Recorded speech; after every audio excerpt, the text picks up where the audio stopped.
Kita bertemu lagi di mata kuliah akuntansi keuangan menengah. Topik yang akan kita bahas kali ini merupakan kelanjutan dari video sebelumnya terkait dengan pelepasan aset. Di dua video sebelumnya kita sudah membahas pelepasan aset karena retirement atau aset dipensiunkan dan karena aset dijual. Sekarang kita akan mempelajari pelepasan aset karena aset ditukar. Di sini disebutkan bahwa pertukaran aset akan menimbulkan laba atau rugi pertukaran aset. Hal ini dilakukan karena jika perusahaan menukarkan aset lama dengan aset baru, maka pastinya pertukaran itu memiliki commercial substance atau substansi komersial. Suatu pertukaran memiliki commercial substance adalah jika pertukaran itu akan menyebabkan perusahaan mendapatkan cash flow di masa yang akan datang, atau dengan kata lain, pertukaran itu pasti mengandung manfaat ekonomi di masa depan. Pertukaran dengan commercial substance juga disebutkan dalam PSAK 16 paragraf 25. PSAK menyebutkan bahwa entitas dapat menentukan apakah transaksi pertukaran memiliki substansi komersial adalah dengan cara mempertimbangkan sejauh mana arus kas masa depan yang diharapkan dapat berubah sebagai akibat dari transaksi pertukaran tersebut. Contohnya simpel saja, perusahaan menukar aset lama dengan aset baru pasti ada tujuannya. Karena mesin baru lebih produktif dari mesin lama. Jika lebih produktif dari mesin lama, pasti akan berkontribusi dalam peningkatan penjualan dan arus kas. Dan yang seperti ini menjadi acuan perusahaan ketika menukar asetnya. Jadi pada umumnya, pertukaran aset yang dilakukan perusahaan memiliki substansi komersial, sehingga nanti kita akan akui adanya loss atau gain dari pertukaran. Walaupun perusahaan pada umumnya melakukan pertukaran yang memiliki substansi komersial, tapi tidak menutup kemungkinan terdapat pertukaran yang tidak memiliki substansi komersial.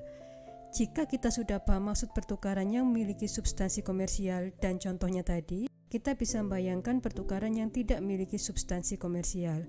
Jadi contohnya perusahaan menukar mesin lama dengan mesin baru. Kedua mesin itu memiliki tingkat produktivitas yang sama sehingga tidak menyebabkan perbedaan signifikan dalam pendapatan dan arus kas. Nah, ini yang dimaksud pertukaran yang tidak memiliki substansi komersial. Kita bahas dulu perlakuan akuntansi untuk pelepasan aset karena pertukaran yang memiliki substansi komersial. Pertukaran dengan substansi komersial ada yang menyebabkan keuntungan dan ada yang menyebabkan kerugian. Sekarang kita bahas pertukaran dengan substansi komersial yang rugi. Dicontohkan perusahaan bernama Roland Company menukarkan truk atau kendaraan lama dengan kendaraan baru. Kendaraan lama memiliki nilai buku sebesar 42.000 euro. Angka ini dari nilai harga perolehan 64.000 euro dikurangi dengan akumulasi sebesar 22.000 euro. Truk itu ditukar dengan truk baru dengan fair value sebesar 26.000 euro.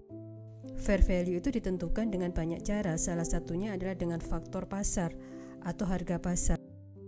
Untuk menukar kendaraan lama dan kendaraan baru, perusahaan masih harus membayar sebesar 17.000 euro. Jadi ini ya seperti transaksi tukar tambah yang sering kita temukan sehari-hari. Berdasarkan transaksi ini, maka pastinya kita akan menentukan berapa laba atau rugi pertukaran. Laba atau rugi pertukaran ini pasti membandingkan antara nilai buku kendaraan lama atau truk lama dengan fair value truk. Nilai buku truk lama adalah sebesar 42.000 euro. Fair value truk lama adalah 26.000 euro. Sehingga di sini fair value lebih rendah daripada nilai buku truk lama. Berarti sekarang kita sudah mendapatkan nilai kerugian sebesar 16.000 euro. Kita paham, pasti kita libatkan kerugian ini di jurnal dengan mendebit loss on disposal of plant asset. Sekarang kita mikirkan akun lainnya yang perlu kita libatkan dalam pertukaran aset. Ketika menukar aset, pasti ada aset baru yang masuk ke perusahaan. Selama ini jika kita menambah aset tetap berwujud ke perusahaan, kan kita catat dengan menjurnal atau mendebit aset tersebut sebesar harga perolehan. Nah, di sini kita pasti mendebit alat baru yang dalam contoh ini adalah kendaraan baru. Berarti kita hitung berapa harga perolehan alat baru. Tadi disebutkan fair value kendaraan adalah 26.000 euro. Berarti ini kita samakan dengan kos kendaraan baru.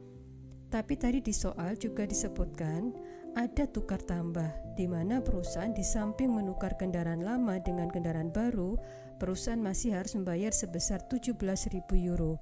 Ini berarti cost-nya tidak lagi sebesar 26.000 euro tapi ditambah dengan 17.000 euro. Jadi harga perolehan kendaraan baru adalah 43.000 dolar. Jadi pasti kendaraan baru bertambah di sebelah debit sebesar 43.000 dolar. Kita lihat jurnalnya di sini. Perusahaan melibatkan akun equipment untuk kendaraannya. Berarti equipment bertambah sebesar 43.000 euro. Dan kita lihat di sini ada loss on disposal of plant asset sebesar 16.000 euro seperti yang sudah kita bahas tadi. Akun lainnya adalah kas berkurang sebesar 17.000 sebelah kredit karena kan untuk menukar aset lama dengan aset baru, perusahaan masih harus membayar sebesar 17.000 euro. Kemudian kendaraan lama kita lepas. Perlakuan jurnalnya sama dengan yang kita pelajari sebelumnya. Kita kredit equipment sebesar cost-nya yaitu 64.000 dan kita debit accumulated depreciation sebesar 22.000 euro. Jadi inilah contoh jurnal pertukaran aset yang memiliki substansi komersial dan rugi. Berikutnya kita akan membahas contoh transaksi untuk pertukaran aset tetap memiliki substansi komersial tapi ada untung atas pertukaran tersebut. Diceritakan di sini perusahaan menukarkan mesin lama dengan mesin baru. Kos mesin lama adalah 40.000 euro dengan akumulasi sebesar 28.000 euro. Di sini diketahui fair value mesin lama adalah 19.000 euro. Kemudian terdapat tukar tambah di mana perusahaan harus membayar sebesar 3.000 euro.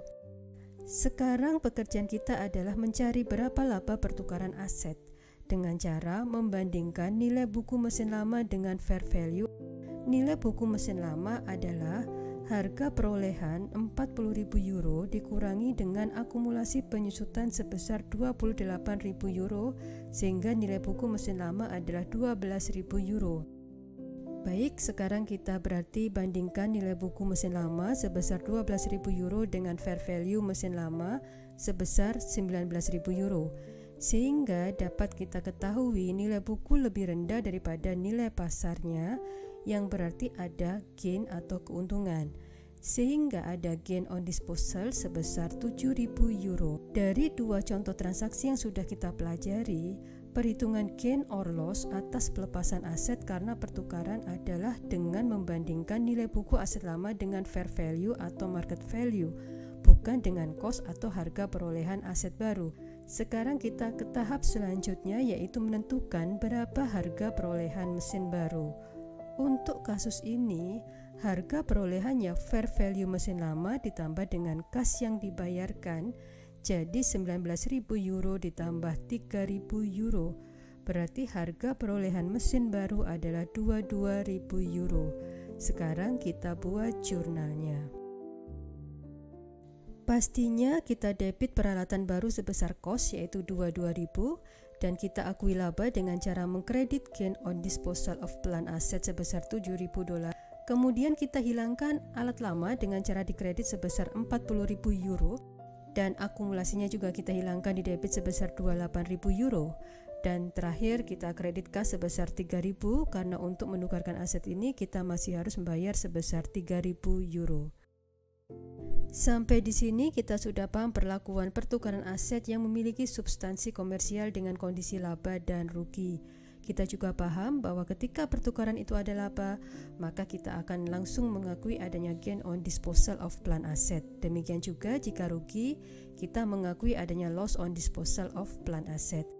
Kemudian pertukaran itu juga ada yang tidak memiliki substansi komersial, disebut juga lex commercial substance. Nah, ini akan ada perlakuan akuntansi yang berbeda terkait dengan gain atau loss-nya, di mana kita tidak boleh mengakui adanya gain atau loss walaupun dari transaksi itu muncul laba atau rugi.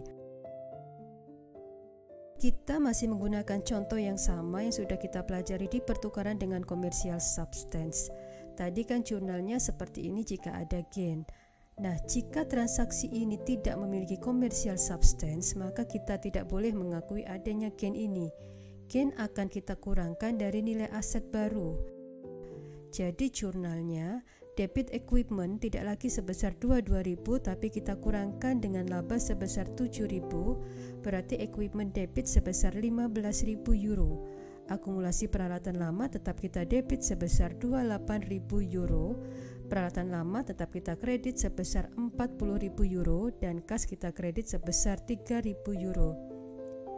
Jadi ini jurnal untuk transaksi pertukaran tanpa commercial substance. Perlakuan akuntansi ini juga berlaku untuk transaksi yang rugi. Jika kita rangkum materi yang sudah kita bahas tadi, pertukaran aset itu bersifat pertukaran yang memiliki commercial substance dan tidak memiliki commercial substance. Kedua jenis ini tetap membutuhkan perhitungan laba atau rugi pertukaran. Jadi pekerjaan pertama kita adalah menghitung laba atau rugi pertukaran aset tetap berwujud. Laba atau rugi kita dapatkan dari perbandingan antara fair value dengan nilai buku aset lama. Jika kita sudah menemukan laba atau rugi pertukaran, kita akui laba atau rugi itu dalam jurnal jika pertukaran memiliki commercial substance. Tapi jika pertukaran tidak memiliki commercial substance, maka kita tidak mengakui laba atau rugi. Selanjutnya di catatan atas laporan keuangan, kita harus mencantumkan dukungan informasi terkait perlakuan akuntansi untuk pertukaran aset yang terdiri dari informasi pertama jenis pertukaran, kemudian metode yang digunakan, dan informasi terkait laba atau rugi dari pertukaran tersebut.